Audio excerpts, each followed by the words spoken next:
Hello friend, स्वागत है आपके अपने यूट्यूब चैनल एग्जाम मेडीज में। फ्रेंड, आज का जो टॉपिक है वो आधुनिक इतिहास से लिया गया है और ये बहुत ही इंपॉर्टेंट टॉपिक है। भारतीय राष्ट्रीय आंदोलन से संबंधित महत्वपूर्ण आंदोलन एवं घटनाएं।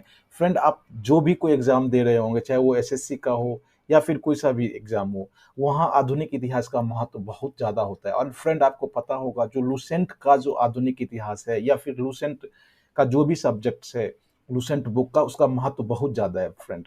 तो हम लोगों ने 30 लेक्चर्स का एक सीरीज बनाया जिसमें मैं पूरे आधुनिक भारत को, आधुनिक इतिहास को कवर करने की कोशिश कर रहा हूँ।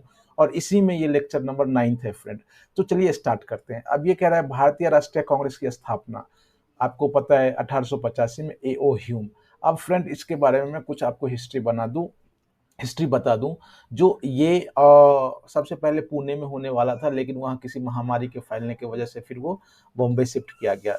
सबसे पहले 72 डेलीगेट्स, मतलब 72 लोगों ने उसमें भाग लिया। इसके अलावा ये फ्रेंड, मैं आपको बता दूं, ये जो पहली बार ऐसा था जब पूरे भारत के लेवल पे, पूरे इंडिया के लेवल पे कोई ऐसा महत्वपूर्ण संस्था बना था फ्रेंड।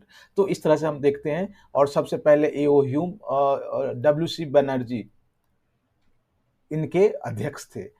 बंग भंग आंदोलन, स्वदेशी आंदोलन 1905 में बंगाल के विभाजन के विरुद्ध हुआ था फ्रेंड। अब ये बंग भंग आंदोलन क्या है फ्रेंड? ये जब 1905 में कर्जन, लॉर्ड कर्जन, उस समय का वायसराय कौन था? लॉर्ड कर्जन, उन्होंने बंगाल विभाजन को घोषित किया, तो उसके विरोध में ये स्वदेशी आंदोलन स्टार्ट हुआ। और जहां आप देखते हैं, जो सबसे पहले जो लोगों में स्वदेशी चीजों के प्रति बहुत वो आई, उसी समय रविन्द्रनाथ टैगोर का जो गाना था हमार सोनार बांग्ला, ये सब बहुत ज्यादा प्रसिद्ध हुआ था उसी समय फ्रेंड। मुस्लिम लीग की स्थापना 1906 में हुई थी फ्रेंड। अब ये आगा खां और सलीमुल्लाह खां, ये ढाका के नवाब थे। अब ये मुस्लिम लीग की स्थापना क्यों हुई थी? क्योंकि लॉर्ड कर्जन ने मुस्लिम समुदाय को, ये एक्चुअली मैं आपको यहाँ बता दूं, मान लिया जाए ये बंगाल है, तो इनका विभाजन कुछ ऐसे हुआ था। ये मुस्लिम बहुल इलाका था, ये हिंदू बहुल इलाका था। इसका पर्पस ही था जो सांप्रदायिकता के धर्म के आधार पर उसको विभाजन करना। और लॉर्ड कर्जन के उत्साह के प्रोत्साहन पर यह मुस्लिम लीग की स्थापना 1906 में हुई थी। और उसी समय से भारत में हिंदू मुस्लिम सांप्रदायिकता तत्व आगे, जो बाद में आप देखते हैं जो भारत का विभाजन भी हुआ। कांग्रेस का विभाजन कब हुआ फ्रेंड? ये बहुत ही इंपॉर्टेंट है। 1907 में नरम और गरम दल में विभाजित सूरत में फूट हुई थी फ्रेंड। अब मैं इसके बारे में आपको कुछ हिस्ट्री बता दूं। ये है क्या?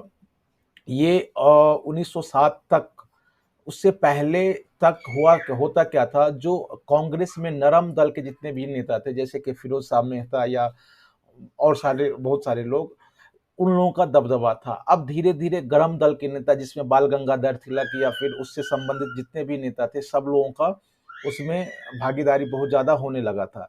अब हुआ फ्रेंड क्या, जो गरम दल के नेता ये कहने लगे, जो नहीं, अब जो नेक्स्ट जो अध्यक्ष बनेगा वो बाल गंगाधर तिलक बनेगा।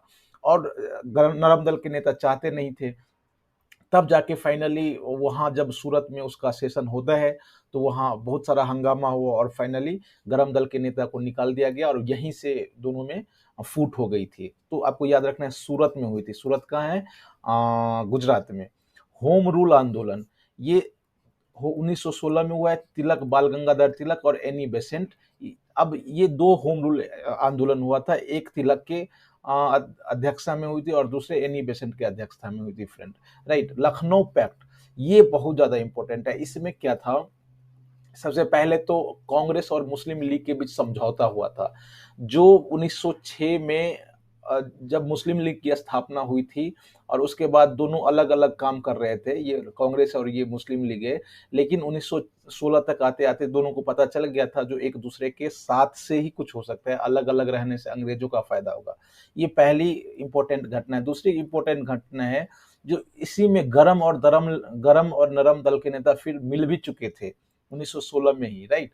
तो 1907 में वो अलग हो गए और 1916 में मिल गए। अब मॉन्टेग्यू घोषणा, ये 1917 में आता है। भारत मंत्री लॉर्ड मॉन्टेग्यू की घोषणा है ये। रॉलेट एक्ट, ये फ्रेंड बहुत ही इंपॉर्टेंट है। 1919 में ये इंडिया आता है और ये इस कानून का मतलब ये होता था, जो व्यक्ति को बिना किसी मतलब बिना किसी आप ये कह लें जो संदेह के आधार पर उसको गिरफ्तार किया जा सकता था। इसी कानून को कहा गया बिना दलील बिना वकील के कानून।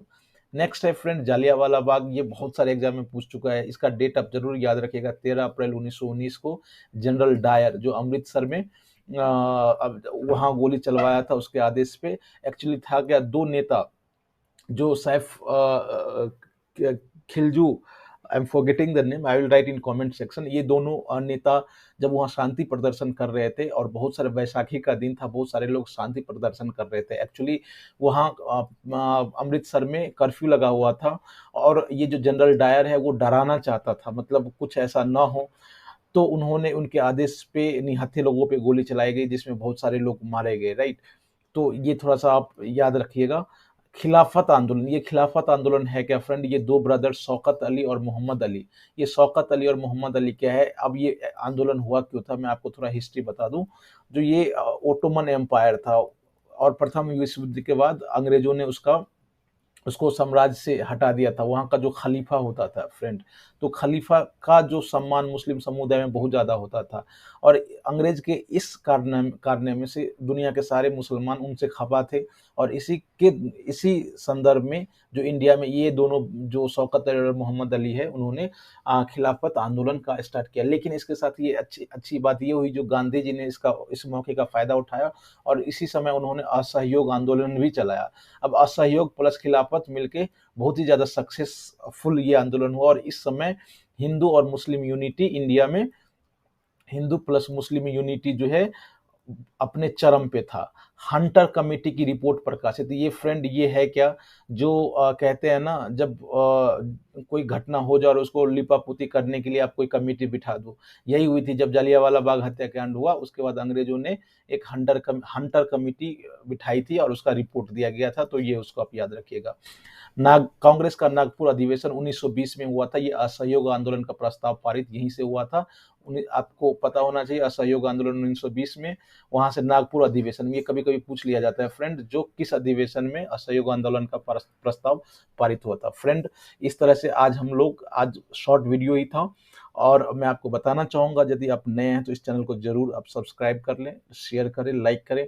और एक इम्पोर्टेंट बात, यदि आप एसएससी, बैंक या फिर यूपीएससी की तैयारी कर रहे हैं या फिर कोई ऐसा एग्जाम, एनडीए, सीडीएस, जो भी कोई एग्जाम है, जीके आपके लिए इंपॉर्टेंट है, आप इस वीडियो को और इस सीरीज को, जो 30 सीरीज है, 30 लेक्चर्स का सीरीज है, उसको जरूर देखिए।